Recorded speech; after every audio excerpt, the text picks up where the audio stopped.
ancho de banda suficiente. Al estallar la guerra se estaba empezando a introducir una mayor capacidad de transferencia informativa, pero de manera irregular. En algunos casos, los soldados acababan confusos con tantas opciones de comunicación. Tenían un montón de aparatos. Algunos contaban con frecuencias múltiples estándar de radio. Otros funcionaban vía satélite. Otros tiraban de comunicación directa. Los operarios de radio se encontraban con el problema de a qué sistema hacerle caso. Mi trabajo es ayudar al batallón a comunicarse. Se trata de hacerles las cosas más fáciles, no dándoles demasiadas alternativas. El principal trabajo de los marines es que estén bien orientados ahí fuera, en el campo de batalla, que no tengan que ir mirando a una pantalla o preguntándose por qué no se enciende el ordenador. También surgieron problemas más mundanos como resultado de una guerra de la era de la información. Teníamos problemas de baterías. Todo el mundo necesitaba nuevas baterías todo el tiempo. Ese fue el problema más gordo al que nos enfrentamos durante los primeros días, la cantidad de baterías que íbamos a necesitar. El equipo de visión nocturna consumía baterías. Para el coronel Eric Swart, poder ver en la oscuridad resultó fundamental cuando las tropas enemigas intentaron minar la carretera por la que tenía que pasar su unidad. Los iraquíes vinieron muy temprano e intentaron poner minas en la carretera. Les vimos hacerlo con nuestros sistemas de visión nocturna, y eso que estaban a unos 2,5 kilómetros de distancia. Los estuvimos observando atentamente. Eran 6 tipos en una furgoneta. Cuando terminaron de colocar las minas, se subieron a la furgoneta por la parte de atrás, encendieron el motor y nuestro tanque hizo fuego alcanzando a la furgoneta de lleno. Fuimos, recogimos las minas y las arrojamos a la cuneta. Cuando se cumplía la segunda semana del conflicto, el ejército norteamericano y los marines estaban listos para la ofensiva sobre Bagdad. Los helicópteros Apache Longbow encabezarían el ataque y se harían cargo de las posiciones enemigas antes de que llegaran las tropas terrestres. Los helicópteros Apache habían resultado vulnerables al fuego de tierra durante los primeros episodios de la guerra, pero aquellos que conocían bien los aparatos confiaban en sus posibilidades. Déjeme decirle esto para empezar. No perdimos a ningún hombre en ninguna de las operaciones de combate en que intervinieron los helicópteros Apache. El aparato hizo lo que se suponía tenía que hacer: llevar a la tripulación, permitirles llevar a cabo la misión, aguantar el intenso tiroteo y volver. Sí, es cierto que hubieron de ajustarse tácticas, técnicas y procedimientos como resultado de algunas de las acciones que estaban teniendo lugar, pero así es la guerra. Y como antiguo comandante de un batallón de Longbows, conozco perfectamente el rendimiento de estos aparatos y sé lo que la tripulación puede hacer porque conozco el entrenamiento a que se someten. Informe.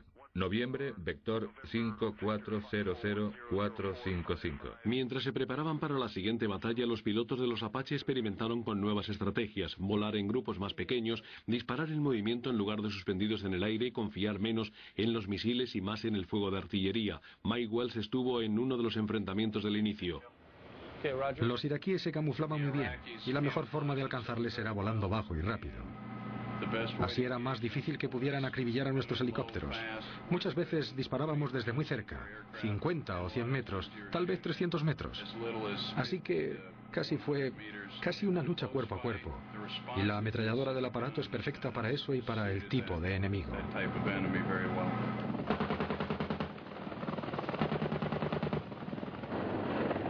Con estas nuevas técnicas, los Apaches se convirtieron en la punta de lanza de la ofensiva cuando el ejército tuvo que enfrentarse al mayor desafío hasta el momento: atravesar Karbala, un posible punto de congestión y la última barrera antes de llegar a la capital de Saddam Hussein.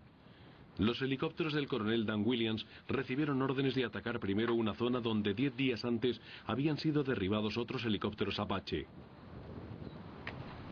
Uno de mis oficiales miró con los prismáticos antes de despegar en la oscuridad y dijo: hay que tener mucho cuidado ahí fuera. Nos echamos a reír y dijimos: recibido, vamos. Temía que esa noche fuéramos a perder a algún soldado o algún aparato.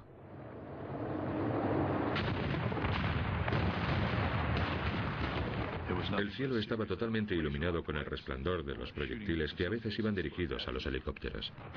Yo iba primero disparando en medio de ese infierno y nos encontramos con unos T-72 y unos Ilyushin-23, pero ni por asomo eran tantos como habíamos previsto. La infantería y los tanques seguían empujándonos poco a poco, y a medida que despejábamos la zona iban avanzando, o sea que básicamente les abrimos paso. Esta vez los Apaches no luchaban solos como en otras ocasiones. Lo que propició el gran éxito de esa operación fue la precisión conjunta de la ofensiva. Teníamos a los británicos tirando bombas. De hecho, Yo pasé por esa zona 3 días más tarde y estaba completamente salpicada de vehículos destruidos. Esta grabación procede de uno de los helicópteros Apache del general Sinclair durante la batalla de Karbala. En ella vemos cómo el piloto utiliza la telemetría láser para marcar un objetivo para un Harrier británico. 10, 9, 8, blanco. Por debajo de los helicópteros, los tanques de la tercera división de infantería entraban también en combate. Hubo algunos enfrentamientos muy intensos. Tuvimos que meternos por calles muy estrechas y soportar un intenso fuego de artillería y mortero. Al final, acabamos topándonos con un complejo blindado iraquí, pero no tardamos mucho en destruirlo. La actuación al unísono de las fuerzas terrestres y aéreas en la batalla de Karbala puso de manifiesto lo que un ejército digitalizado e interconectado podía lograr. Sí, Blitzkrieg surgió cuando los alemanes combinaron la aviación, los tanques y la radio. Esto era un Blitzkrieg, elevado a la 10ª potencia.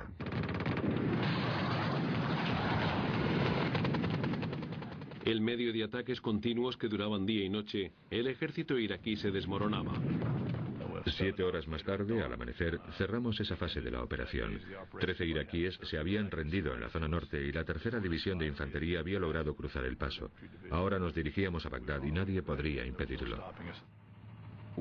Cuando la tercera división atravesó la ciudad de Kerbala, fue entonces cuando empezó a estar a la altura de lo que el ejército había imaginado para las guerras futuras.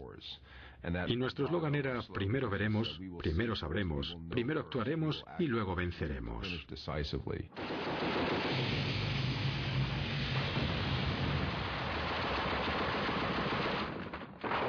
La tercera división de infantería no tardó en alcanzar la periferia de Bagdad y capturar el aeropuerto internacional. Cuando los marines empezaron a abrirse paso por el lado opuesto de la ciudad, se temió un baño de sangre ya que los soldados luchaban de puerta en puerta. Pero el ejército se había propuesto demostrar que estaba equipado para tomar Bagdad sin que fueran necesarias semanas de enfrentamientos callejeros. Una de mis tareas fue quitarles las ganas de luchar, es decir, hacerles ver que habíamos llegado aquí, a Bagdad, que podíamos capturar la ciudad y que el régimen se tambaleaba. Así que quería organizar muy rápidamente lo que llaman ahora las Thunder Runs.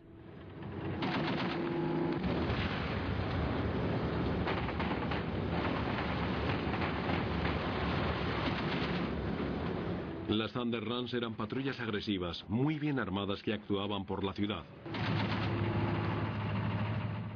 Tomamos Bagdad por sorpresa porque habían dicho por la radio que las tropas estadounidenses no habían logrado llegar más al norte de Nayab, lo cual no era cierto. Así que lo que queríamos era llegar a la ciudad, darles un buen rapapolvos y decir: aquí estamos, ¿queréis más guerra?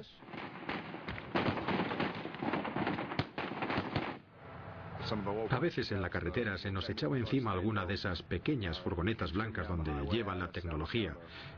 Era espeluznante. A la menor ocasión, si podían, te disparaban. Nos dispararon desde edificios, desde en medio de una multitud, de todas partes. El fuego era intensísimo.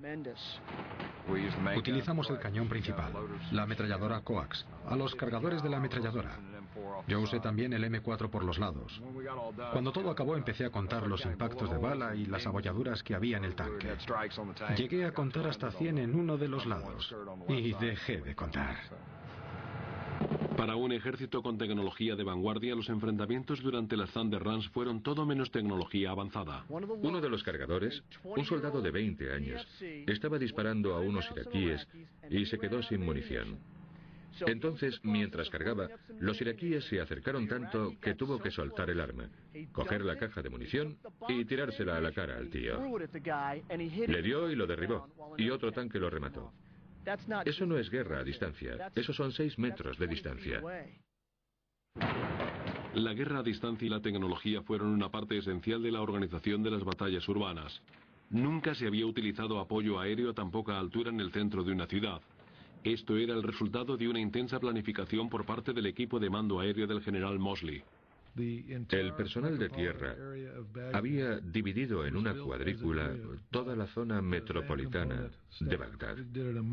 Hicieron un trabajo excelente, dividiendo esto en áreas y agrupándolo en zonas hasta llegar a los edificios individuales numerados. En su avance hacia Bagdad, las tropas recibieron también ayuda de unos pequeños aviones sin piloto llamados Predators. Los 16 Predators que combatieron en Irak fueron dirigidos desde los Estados Unidos a 9.600 kilómetros